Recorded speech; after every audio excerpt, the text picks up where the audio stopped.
Bonjour à tous et bienvenue dans ce MAG du groupe ESC3. Voici les titres. La journée d'intégration a été encore une fois citoyenne. Les nouveaux étudiants se sont mobilisés pour l'association ELA, qui lutte contre une maladie rare, la leucodystrophie. Dans les rues de Troyes, leurs bracelets ont eu beaucoup de succès. On parlera également du projet personnel et professionnel, un cours pas comme les autres à l'ESC. Il vous permet notamment de connaître toutes les ficelles pour trouver un bon stage et un emploi. Nos reporters sont retournés sur les bancs de l'école. Et puis, qui dit rentrée, dit grande fête étudiante. L'édition 2010 des Clés de Troyes a permis aux étudiants de faire connaissance dans la joie et la bonne humeur, au programme défis sportifs et culturels et découvertes de la ville. Et pour m'accompagner tout au long de ce MAG, j'accueille tout de suite David Morose, qui est le responsable des masters de l'ESC.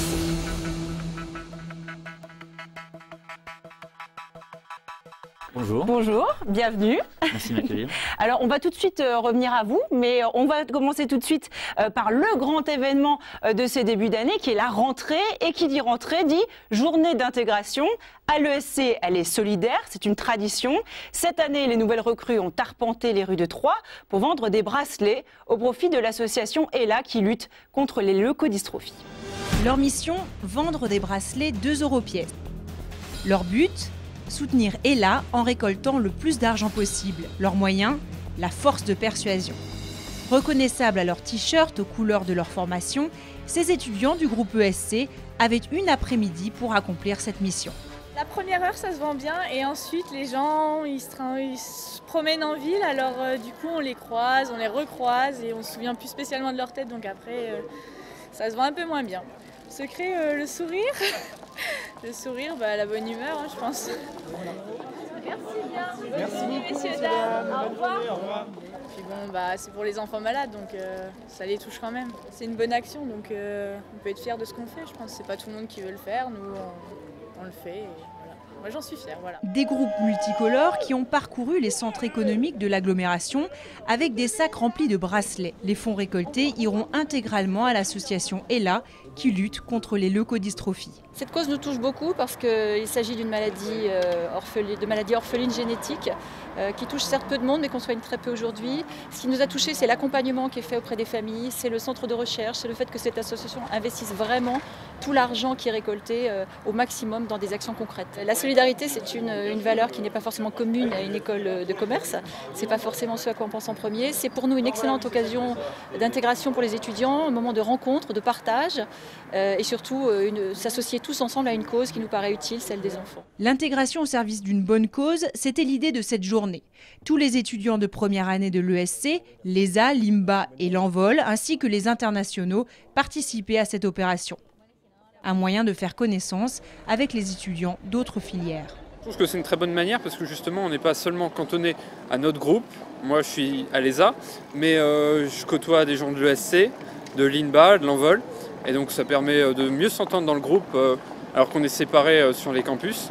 Et en même temps, ça permet de connaître la ville, d'avoir un contact avec les gens. Et c'est bien pour notre futur métier aussi. Généralement, ça marche plutôt bien. Ouais, l'année dernière, ça avait bien marché. Là aussi, je vois les étudiants, eux, ils sont motivés, ils sont contents. On a plutôt un bon accueil dans la ville. Donc ouais, ça se passe plutôt bien. Ouais. Mission accomplie pour ces 600 étudiants. En seulement 3 heures, ils ont vendu plus de 3000 bracelets.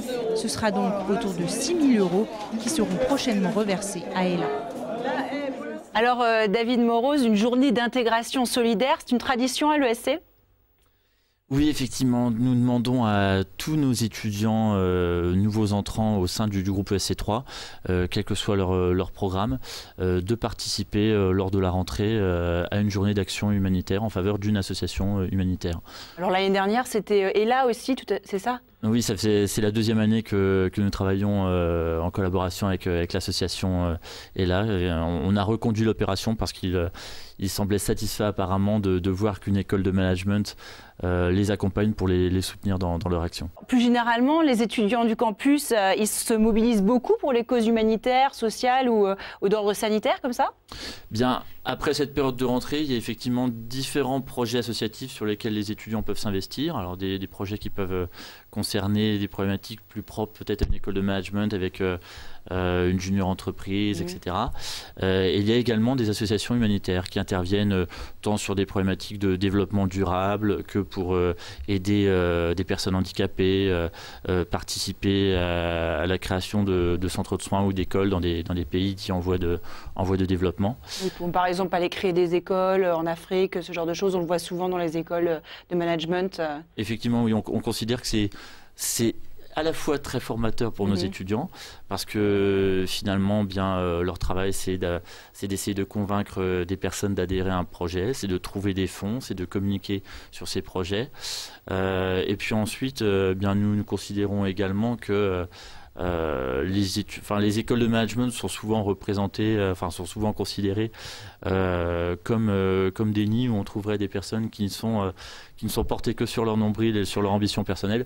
Et là, pouvoir les faire travailler justement sur des projets où ils contribuent à rendre ce que la société a pu eux-mêmes leur donner. On trouve que c'est plutôt bien et pour eux et pour leur image. Justement, en tant que responsable des masters, c'est quelque chose que vous valorisez quand il faut rentrer dans des masters, etc. L'engagement humanitaire comme ça? Alors, il est vrai que les candidats qui nous expliquent qu'ils se sont déjà engagés dans des projets humanitaires sont des candidats qui effectivement on a tendance à valoriser. Tout simplement parce que le fait de s'être engagé dans un projet humanitaire, ça consiste à travailler pour une action totalement désintéressée. Donc c'est une démonstration de l'esprit d'équipe. Du sens de l'engagement.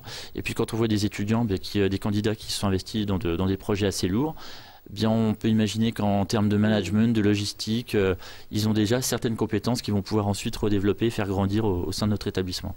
Alors, on va revenir tout de suite à la scolarité, mais tout d'abord, je voudrais parler de quelque chose de très concret, finalement. Par exemple, mettre en valeur son expérience sur un CV, rédiger une bonne lettre de motivation, construire son réseau professionnel. Alors, est-ce que vous savez faire, vous? Cela ne va pas de soi. Alors, pour vous aider, l'ESC3 propose pour la première fois le projet personnel et professionnel, une série d'ateliers animés par des pros, et c'est un vrai coup de pouce pour trouver un emploi. Une formation au groupe ESC3 avec quel emploi à la clé? Ici, les étudiants se posent tous la question. Pour y répondre, 34 modules ont été mis en place. Les intervenants locaux ou parisiens sont tous des professionnels. Objectif, délivrer des méthodes pour réussir. Vous vous dites dans votre tête, si je pouvais approcher ce mec-là, qui me trouve un stage chez eux, ou s'il me trouve un emploi, ce serait super. Oui, mais attention, en nous demandant tout sauf de l'emploi, tout sauf un stage. Je suis en train de construire mon projet professionnel. Je m'intéresse énormément au secteur bancaire. Est-ce que vous auriez la gentillesse de me recevoir dans votre bureau à l'occasion, une demi-heure, pas plus? Il va se déclencher quelque chose, c'est-à-dire qu'elle va pouvoir éventuellement vous emmener vers une autre personne. Et là, tout à coup, que votre réseau s'agrandit d'un seul coup. Ces ateliers ou conférences durent en moyenne 3 heures. La majorité sont basés sur le volontariat. Les étudiants semblent avoir compris leur intérêt. La recherche d'informations, c'est vrai qu'on n'y pense pas. C'est super important de savoir comment structurer sa démarche pour aller vers les entreprises. Techniques de recrutement, connaissance des métiers ou méthodologie de recherche d'emploi, ces ateliers se basent sur le marketing de soi. Le premier point, c'est développer son capital confiance. Du coup, avoir des éléments concrets qui permettent de valider son argumentaire professionnel demain devant des recruteurs. Et ensuite, évidemment, parce que je sais exactement ce que j'ai fait, comment je l'ai fait, et qu'est-ce que ça a mobilisé chez moi en termes de savoir, savoir-faire, savoir-être, je vais être d'autant plus convaincant et je vais pouvoir avoir des outils de communication qui soient efficaces. Il y a des parallèles qu'on peut tirer avec ce qu'est une marque. Une marque, elle a une identité claire, cohérente, elle raconte constamment aussi la même chose, elle est authentique. Plus on sait ce qu'on a d'unique, plus on est capable aussi derrière de sortir du lot. Ce programme, projet personnel et professionnel, est dispensé pour la première fois jusqu'en avril 2011. Alors David Morose, là on est véritablement dans le concret. Pour vous, quel est l'intérêt de ces ateliers? Bien, quand les étudiants arrivent dans une école de commerce, ils ont de multiples ambitions, de multiples objectifs. Et c'est vrai qu'on leur offre tellement de possibilités qu'ils ne savent plus tellement quoi choisir à un moment donné. Donc là, ce qu'on leur propose, c'est simplement des ateliers pour les aider à s'orienter, à déterminer la spécialisation, la profession dans laquelle ils pourraient s'épanouir le plus. Alors qu'est-ce qu'il y a comme type de choix possible lors de ces ateliers? C'est extrêmement varié. Ça peut aller, je dirais, des éléments basiques auxquels on pense tout de suite en matière d'insertion professionnelle, à savoir préparation à un entretien d'embauche, rédaction de CV, de lettre de motivation. Et puis des choses, je dirais, qui demandent un travail un peu plus profond, savoir justement prendre un petit peu de recul sur soi-même, savoir quelles sont ses aspirations personnelles, ce que l'on ambitionne dans sa carrière professionnelle. Connaître un petit peu mieux finalement. Se connaître un petit peu mieux avant effectivement de pouvoir se vendre sur le marché. Oui, ça paraît un petit peu plus authentique quand c'est vrai. Oui, parce que c'est vrai que la plupart des étudiants ont tendance à raisonner au tout début sur leur image, savoir ce qui va passer dans les 5-10 premières secondes. Et le but du jeu, non, c'est d'essayer de voir véritablement ce qu'ils ont au fond d'eux-mêmes pour pouvoir justement mieux se défendre. Pour ces ateliers, est-ce que les étudiants du master sont prioritaires, puisqu'ils sont les plus proches de l'entrée dans le marché du travail? Non, il n'y a pas de priorité d'un groupe d'étudiants par rapport à un autre. On adapte en fait le type d'atelier par rapport aux différentes années de cursus. Pour des étudiants qui intègrent un programme en première année, on va les faire par exemple plus travailler sur le CV, la lettre de motivation. Pour les étudiants qui vont être en dernière année, ça va être une phase d'entraînement à l'entretien de motivation un peu plus poussée. Est-ce qu'on peut penser que ce genre de formation pourrait être un jour intégré au master, puisque pour l'instant c'est sur la base du volontariat, c'est ça? Effectivement, nous proposons cela comme un service, ce n'est pas quelque chose que l'étudiant doit valider obligatoirement pour obtenir son diplôme. Nous n'avons pas voulu le rendre obligatoire parce que y a une grande diversité d'ateliers. Et là, ce qu'on a voulu faire, c'est proposer la plus grande diversité d'ateliers possible et voir ce qui intéressait le plus les étudiants. Et puis, il faut que cela reste toujours une démarche personnelle. Ouais. L'expérience nous a montré que lorsqu'on rend ce type d'exercice contraint, les étudiants s'impliquent bien moins finalement que quand on le rend optionnel. Alors là, on a vu des étudiants qui préparaient soigneusement leur entrée sur le marché du travail. Eh bien, à l'ESC, il y a aussi l'inverse, des salariés qui reviennent à l'école. Le 30 juin dernier, c'était la remise officielle des diplômes pour 10 salariés du Crédit Agricole. Pendant 1 an et demi, ils ont suivi le programme Badge de l'ESC, une formation continue qui colle aux besoins des entreprises. L'ESC propose également le programme SEV. Cette fois, cette formation concerne des responsables agricoles. David Moroz, ces étudiants d'un autre genre un petit peu, est-ce qu'ils se mêlent aux autres étudiants de l'ESC? Est-ce qu'ils ont des matières de master en commun par exemple?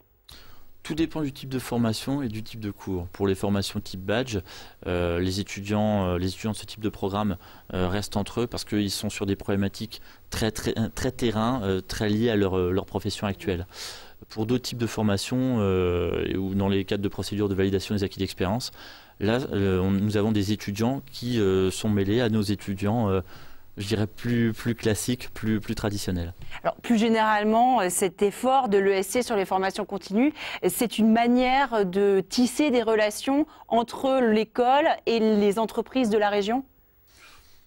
C'est pas le seul moyen que nous avons de tisser des liens avec les entreprises de la région. Nous faisons participer les entreprises de la région et à l'extérieur de la région sur l'ensemble de notre programme pour vérifier l'adéquation de nos formations avec les attentes du marché.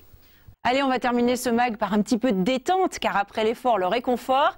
Début octobre a eu lieu un événement incontournable pour les étudiants de l'ESC, les Clés de Troyes, la grande fête étudiante annuelle. Elle dure 3 jours. Le but, mieux connaître sa ville, tout en s'amusant. Pendant la journée, c'est le raid. Le but, c'est récolter un maximum de points en remportant des épreuves sportives et culturelles.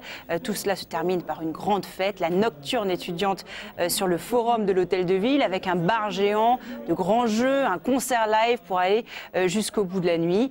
Alors j'ai une question personnelle à vous poser. Vous y êtes allé aux Clés de Troyes cette année? Non, je n'y suis pas allé. Je laisse mes étudiants entre eux là s'amuser comme ils le souhaitent, mais je sais qu'eux ils participent activement parce que certains le lendemain sont même plus capables de retrouver leurs propres clés. Donc ça doit plutôt bien fonctionner. Ou le chemin des cours. Voilà. Bon, c'est la fin de cette édition. On se retrouve très vite pour un nouveau mag du groupe ESC3.